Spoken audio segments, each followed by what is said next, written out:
I think it's funny her name's Sky and she ended up becoming part of it. But listen, we go to the scene that's important after this. Hetch just ran away.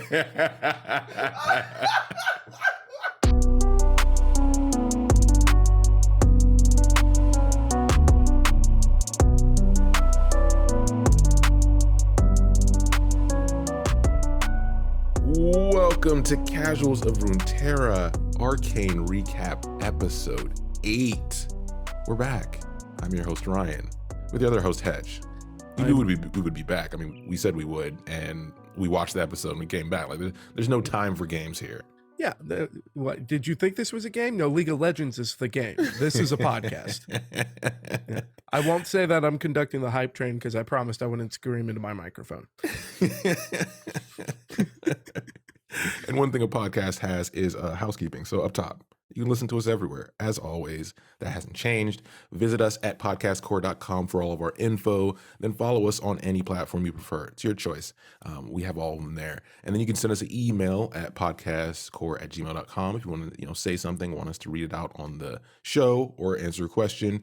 But you can also leave a like, which is appreciated, follow, and a short review/comment to do the same thing. But the best way is to pick a friend and tell them to continue the glorious evolution by listening to the Casuals of Runeterra podcast. Yes, the evolution's upon us, but we can't get too excited yet because it's, as far as this episode, we open up with finally getting some background to our favorite lady of this show. Yeah, and once again, we've changed our mind on the flashbacks.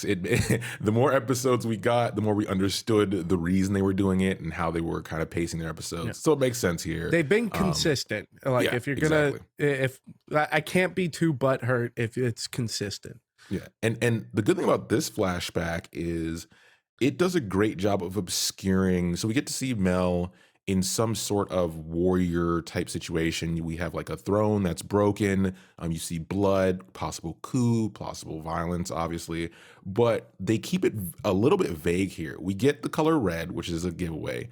And we've had Noxus mentioned in the show in the past. We really haven't had any other region mentioned. So, standard storytelling, if you bring it up, use it, right? Yep. But it does kind of leave a little bit here where you're like, maybe it's Solari because of what Mel's wearing was interesting. Yeah, her chest piece has like a sun in it. And I was like, oh no, it's possible she could be Solari. Yeah. Which would be Targon. And then like we also had the thoughts as far as like me reaching out towards maybe like a Kathia or Ishtali because like the metal inlaid. Yep. But then as far as in this scene, we get to see the soldiers in red. Yep. And then as far as who we are, like, we only have a shadow at this point, but who we're led to believe is Mel's mom because she says, I could give my daughter the throne. And Mel responds, you would give me the throne? Yeah. And so mom ends up killing whichever ruler this is. And that blade is straight up exactly like Talon's blade. Yep. And like I saw it, I was like, Talon? Wait, what? And it's like, okay, I know who she works for. Yeah, this is a great opening scene, especially introducing this strong character. We don't get to see her face yet, but she's massive compared to Mel. Massive. Yeah, and then we shift to. Oh, go ahead. Yeah, one important thing to note here is that we also get a mention of a brother by the name of Kino. Yep. Yeah. But he's just brought up in name, and that's it. That's it. And then that cuts us forward back into the present. And as far as for the present, we get to see Vi and Caitlyn make it home, or make it into Piltover at least. Yeah, that and in addition with the Silco Jinx scene, right, where this finally answers. I think this pretty much puts to rest our thoughts on, okay, is he genuine or is this malicious? And it's genuine. Like when he sees Jinx, he sees the condition she's in, even when he finds out that she was able to snatch the core from Echo in the final moments, he's not so much cared about the core, right, which would be the malicious part. He's worried about Jinx's well-being first. And putting her before his goal, that's an obvious, true, caring personality trait. It's the first time too that we've actually seen him put anything before his goal Yep. too. I like the closest that we've gotten to this before is episode 3 when he is trying to like find a common ground with Vander Yeah. and bring Vander onto his side.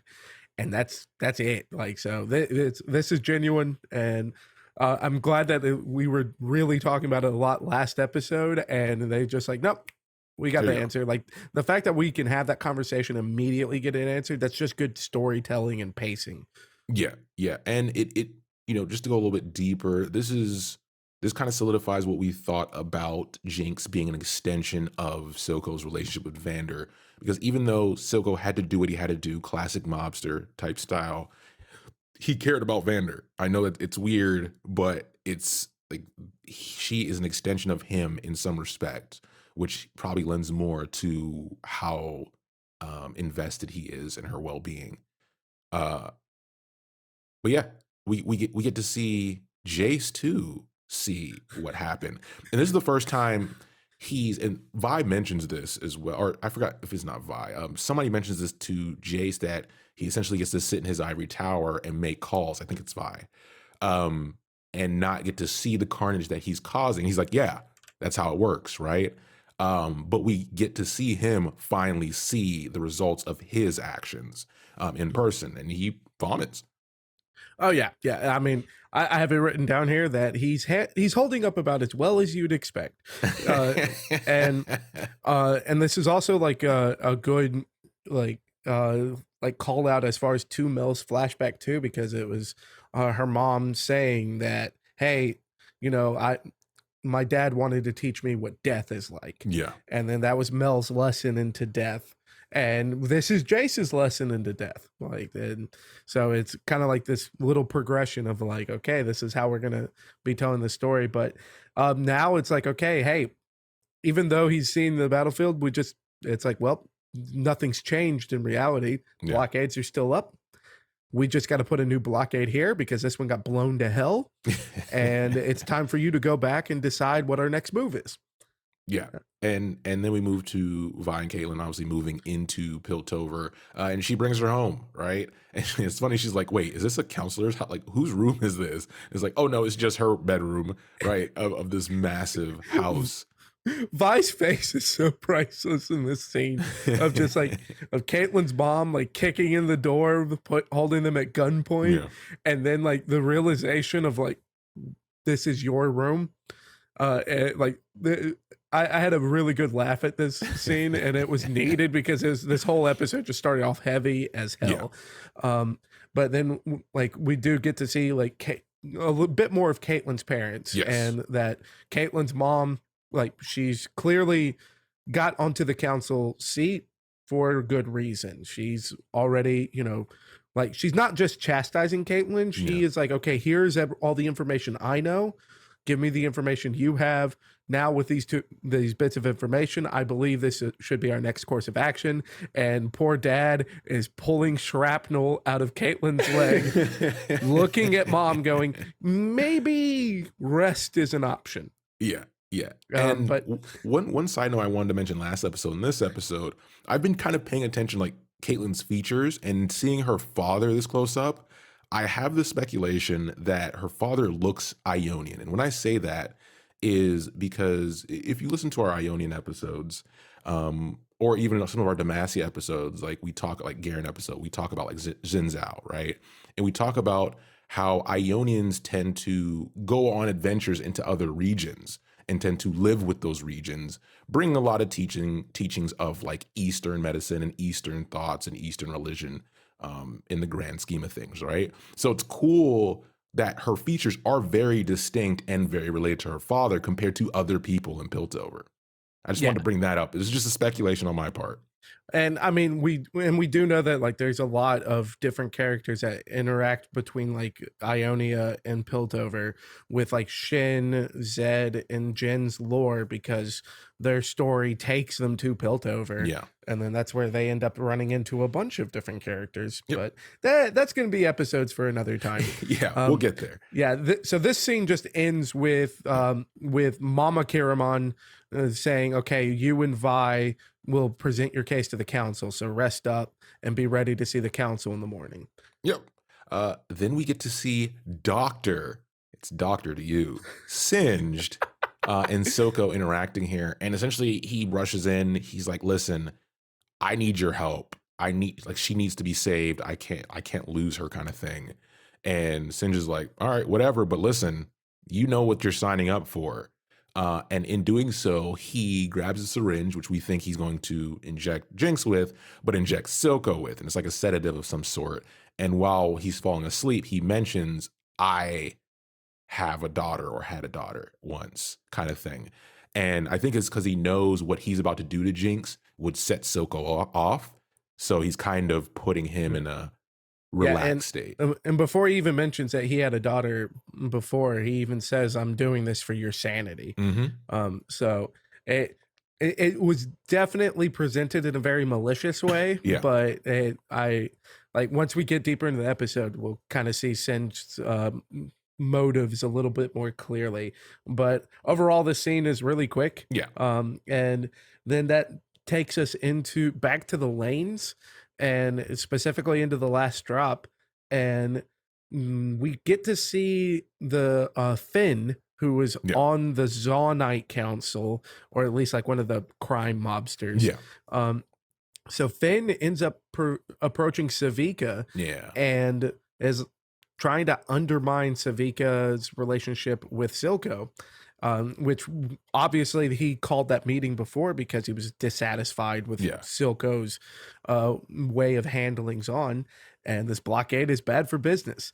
And when we go back to topside, we'll see people complaining there that the blockade's bad for business. Listen, coups are very popular in Runeterra. And we're not even in Noxus.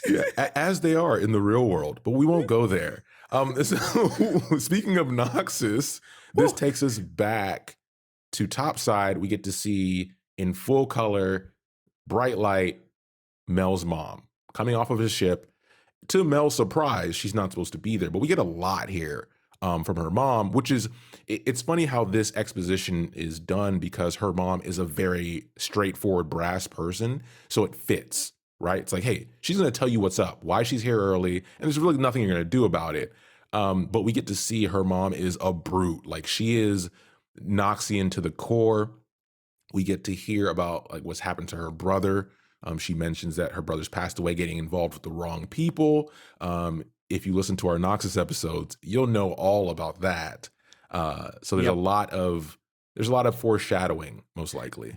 And that's great because we even have more Noxus episodes coming up in the future because Noxus always gets the backseat on this channel. Listen, Noxus fans, we haven't forgotten about you. We just don't care. We just don't care. Hey, Arcane premieres, Noxus takes a backseat. It's like Arcane's trying to force us, like, listen, casuals, all right? You guys now have to do more Noxus stuff. We're forcing your hand. But yeah, so her mom kind of is straightforward here. We get a good sense of her personality. And what we also get is that Mel's mom is the actual one pushing for war. So it's not Mel's personality. It was her goal. She was sent here, banished, exiled, quote unquote, to kind of bring the mentality and the bidding of Noxus to Piltover through the council. So that's a huge revelation for us because this whole time we thought it was her own motivations. Yeah.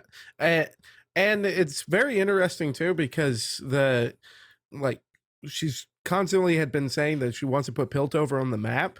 And I don't know if like introducing a civil war within the city limits is the best way to put it on the map, but how very Noxian of you, I guess. And the worst part of this whole scene for me, though, is that Mama Medarda ends up leaving with an escort, and it was not a Yordle escort. Like, No. Riot did not put so much work into these Yordle prostitutes for Mama Medarda to just ignore them. Okay? I've said my piece. So this takes us to a nice scene. We get to see a very intimate moment between Kat and Vi. This one's obviously for the fans, but there's some important stuff here, right? We get to see Vi kind of dig back into her feelings because it's been a while, right? It's been a while since she's been really emotional and kind of let everything sink in and just talk about something to someone. It's been a lot of fist throwing, right? And that's cool to see the core of Vi's morality because she is good deep down. Remember, they're good kids. We've said this from the beginning. So this is a really cool scene. And I think we got a Scuttle Crab reference, which as a jungler, Vi talks about how her and Pouty used to pretend to be monsters, and she pretended to be a giant goop-eating crab with spikes on its back. That's a Scuttle Crab, baby. Yep. I would argue that we've seen Vi be emotional this whole time. It's just that her only emotion is anger. So this is a scene where we get to see her be vulnerable. There you go. Yes. She is not really opened up to anyone before. Yeah. And I don't even know, like, even during this scene, I was like, I don't think we can say that this is just for the fans anymore, because I was already thinking that during this scene. And when we get deeper into this episode, I think people will agree with me that it's not just for the fans anymore. I think it's canon. Oh yeah, they're going with it. But no, it's very well done. It's not tasteless in any factor. They worked for this throughout this. Last episode, we had a call out for Twitter to not glorify the relationship between Silco and Jinx. Yeah. But you can glorify these scenes with Caitlyn and Vi. This is healthy relationship. Yeah, exactly. And something that's not healthy is holy transition Batman.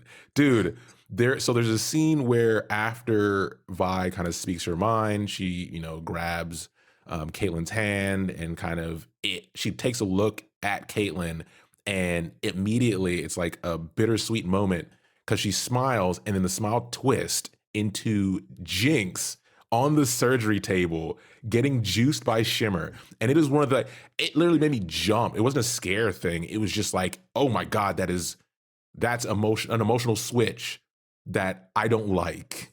Did it make you feel I was good? not on this page. I was not on this page. But also, there should have been like a whole warning. It was very jarring. And then not only is Jinx on the slab, but she's starting to hallucinate. The slab. Suffer my curse. All right, I'm done. Stop showing our age. But then, as far as with Jinx coming to, she's having these Shimmer-induced hallucinations. As far as to her being a kid with Vi, and Vi saying, Powder, you're stronger than you look. And then instead of it being her and Vi, it's suddenly Vi and Caitlyn's got all the Shimmer, and Caitlyn's injecting her.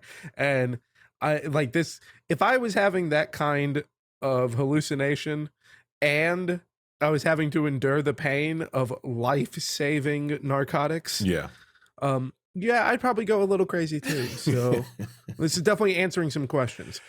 One thing it does answer in my mind, and I'm thankful for this, is I don't think Riot is working towards a quote-unquote happy ending here. This is a beginning to something greater, because we've now reached the point of no return for Jinx. There's no coming back from this type of push with her current psyche. We know what Shimmer does to the brain. We know what Shimmer does to the body. And it's gonna get bad. And so just prepare yourself. We haven't done episode 9 yet, but I'm ready to cry. I'm ready.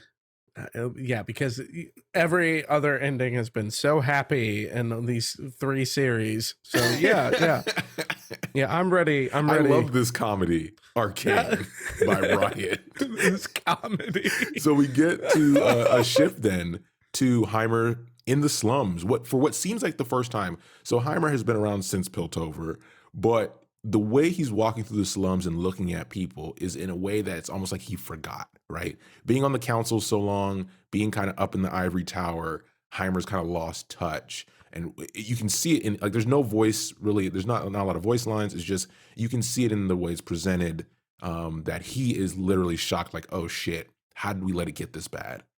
Yeah, and I just wrote down here that Heimer is just so cool because even though he is going through this, like at this point, this foreign land, Yeah. and he does look just so out of place, but he also looks very disturbed by it. And despite how disturbed he is when he is approached by a young kid who does treat him with a sense of generosity Yeah. and kindness, he just immediately is like, yeah, check out this toy. Yeah.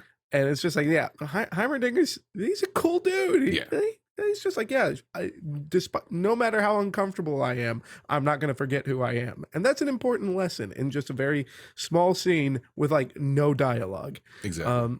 But then as far as his journey through Zon, he ends up finding, he ends up traveling back to Piltover because no one wants him in Zon because get out of here, you damn Pilty. And on his way back, he decides to take the scenic route under a bridge and checks upon a cool looking hoverboard. Yeah. And then runs in with the hoverboard's owner, an Echo. Hey, and we get a little insight here into something that fits within the political scene here is Piltover healthcare. When, one thing that's common is people who grow up in impoverished environments, marginalized groups, tend to avoid healthcare based situations because it never works in their favor. And Echo is just like exuding that very common thing, right? Where he's obviously in pain, he needs help, he knows he has to get back. And when Heimer mentions, we gotta get you to the hospital, he's like, oh, no, we can't do that, which makes sense with all the context we have, right? So I thought that was a neat little touch there. Yeah.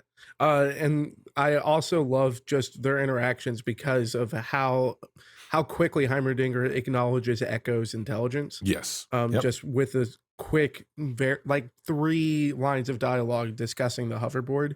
And that shows as far as his work with Victor, because he took a kid out of Zon and brought him into the academy because he recognizes greatness. And this is a cool little scene because it brings up a lot of what if questions. We know what happens to Echo. We know what happens to Heimerdinger. We know that their paths don't cross too much more after this, but this is a cool scene of just like, what if Heimerdinger brought him back to the academy? What if Echo just ended up being a prep school kid and just riding his hoverboard to class? Like, it was a cool little thing that they did with a very short amount of time. Yeah. And we get, after this, a hop to Jace. And this moment, there's a lot going on here. And there's a bit that really stands out to me, but we get Jace meeting Mel's mom. And he immediately knows, after talking to her for like 2 seconds, he's like, oh shit, you're Mel's mom. Like, it's kind of hard. She stands out. She definitely stands out. But it's one of those things where the dialogue between the two is the important part, because Jace, now that's Counselor Talos, Jace, he's trying to play the strong man where her mom is the strong man. And she's kind of calling him on his bullshit. It's like, no, listen, I get what you're trying to do, but I've been around the block a couple times and you're just playing a bit part. And one thing we're starting to learn here is that Jace's negative quality is that he's very impressionable. So nothing he really does is rooted in anything, right? He switches kind of based on the situation, and anyone who challenges him based on where he is at that point, as he, personality wise, he immediately shifts, right? To kind of try to fit a form that he thinks. So it's almost like somebody who's lost in who they should be.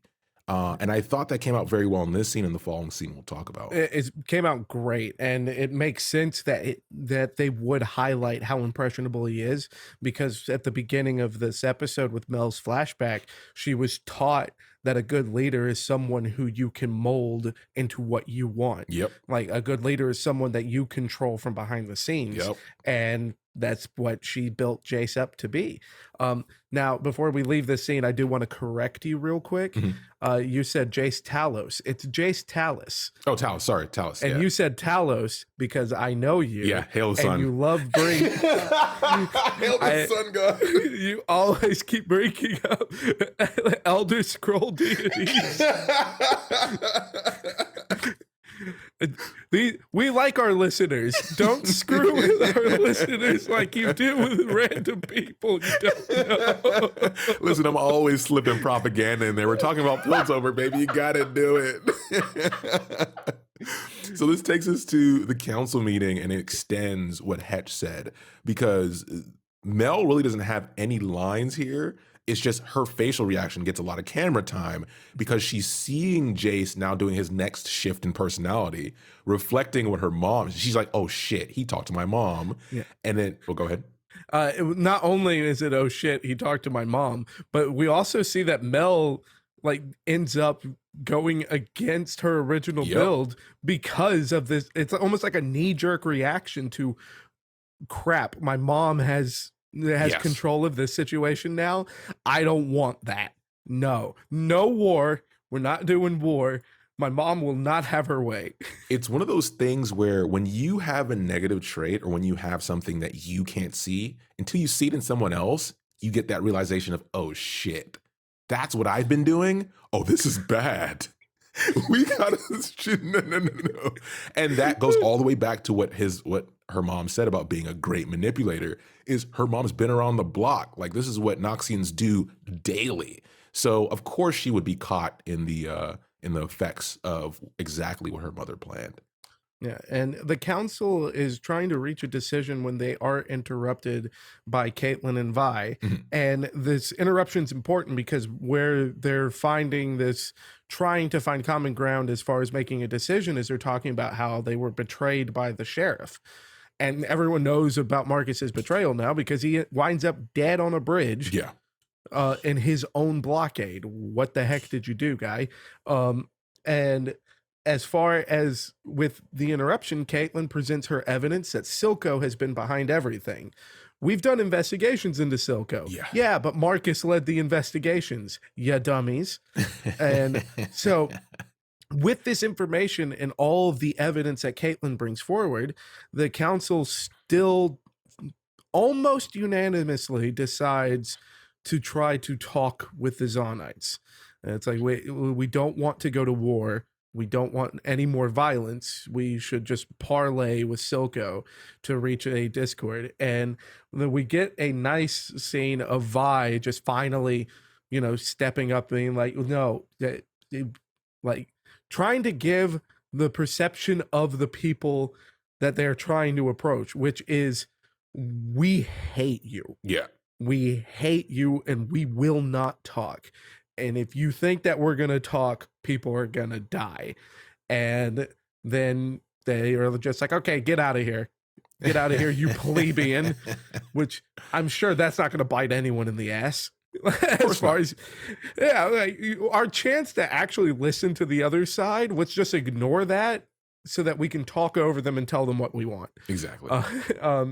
Classic politics. Yeah, that kind of just ends like this quick little council scene, and then we get this nice little kind of like very dramatic, very teen romance-esque scene of Vi leaving the council and then like going off to try to figure out how to proceed with her plans, and Caitlyn chasing after her. And of course their conversations in the rain. Hang on, let me check my notes here. What did I write down?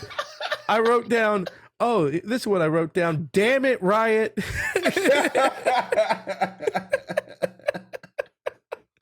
No, yeah. Listen, we've had a few cliches. Listen, there's a lot of episodes. They're very long episodes. We're going to get some tropes.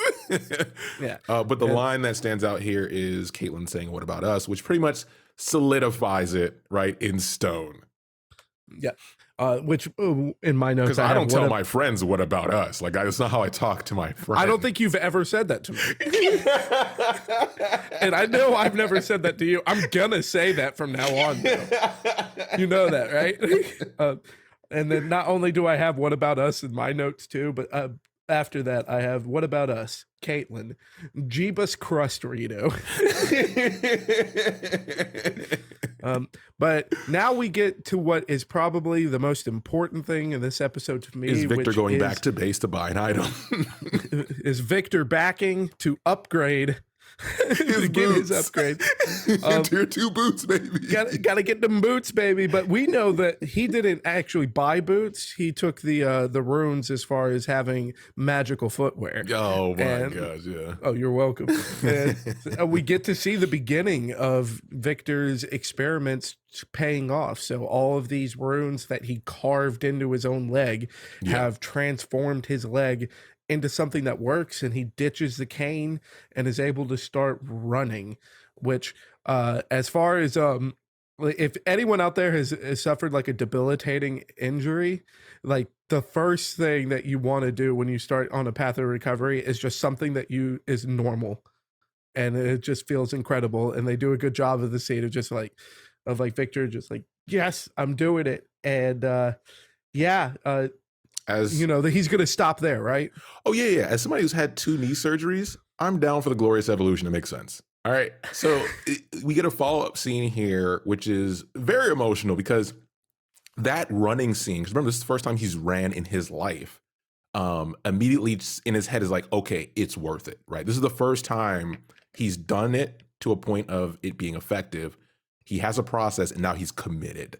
And that results in a interesting scene. So we end up getting Victor back at the hex core, carving more runes into his body, and this time basically just all over. Yeah, like we do get a shot of him just like kind of jacking himself up, and while he is prepping himself for the hex core, he's realizing he doesn't have any more shimmer, but he still decides to proceed through it. This whole time, we get every 30 seconds or so a quick little cutaway to his secret admirer trying to like work up the courage to tell Victor about this project she's been working on, just as an excuse to spend some alone time with Victor.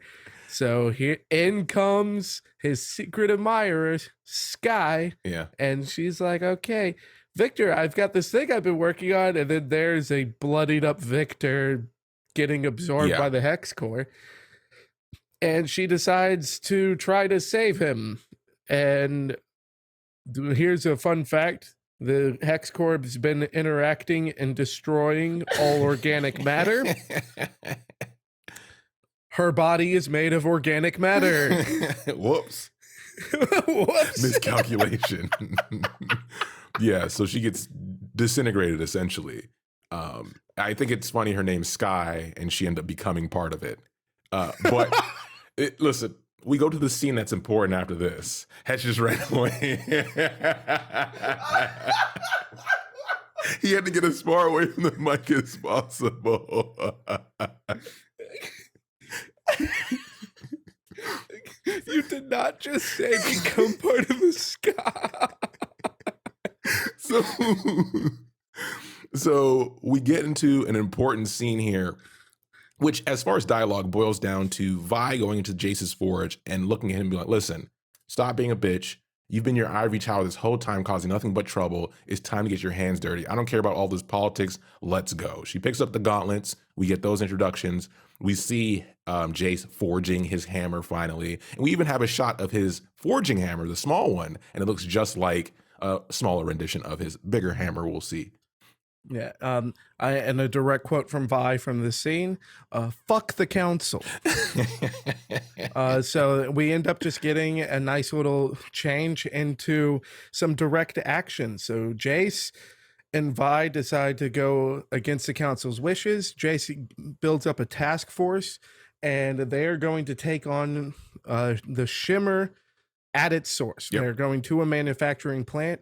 So with this nice big task force of enforcers led by Jace and Vi, they end up taking it over, getting everyone under control. And one kid decides to hit an alarm. And then we get to see some shimmer infused guards. Yeah.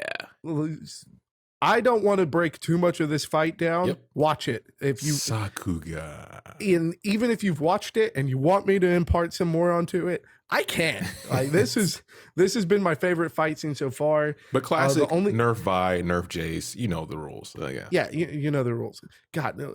Do people still think nerf Vi? Like, come on, that poor girl has been jacked up in every other role other than jungle, and she's not even the best at that. But yeah, the scene with Jace hitting that kid, and it's funny because his reaction to accidentally shooting the kid with a beam versus Vi's reaction is like Vi sees this type of shit every day, right?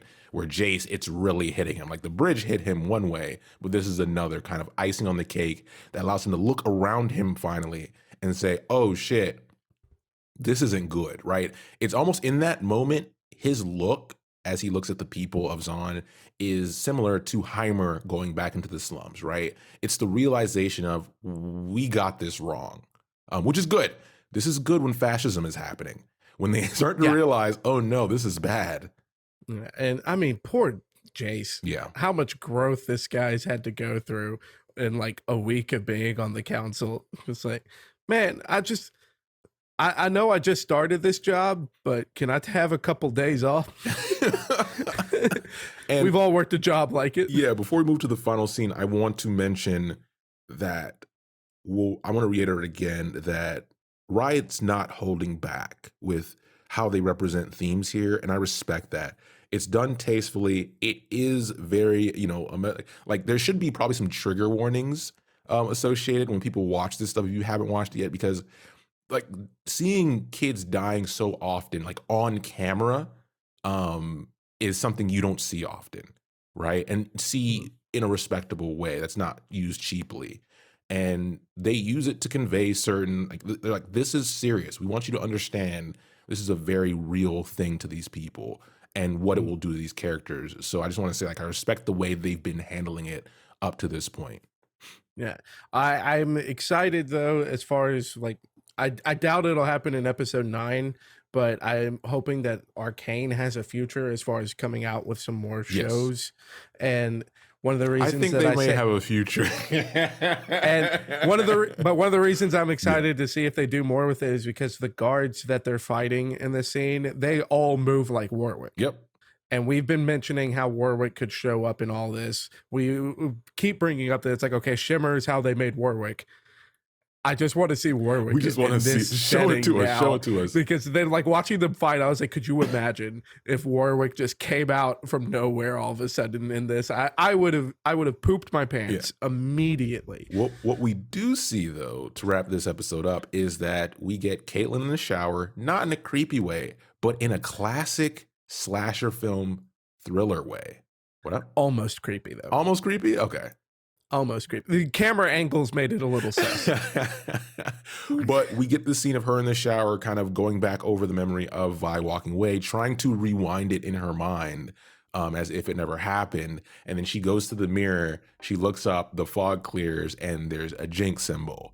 Classic graffiti on the mirror. We get a shot of the mirror in the reflection, and oh no, look out, behind you, we see glowing purple eyes. The call's coming from inside the house.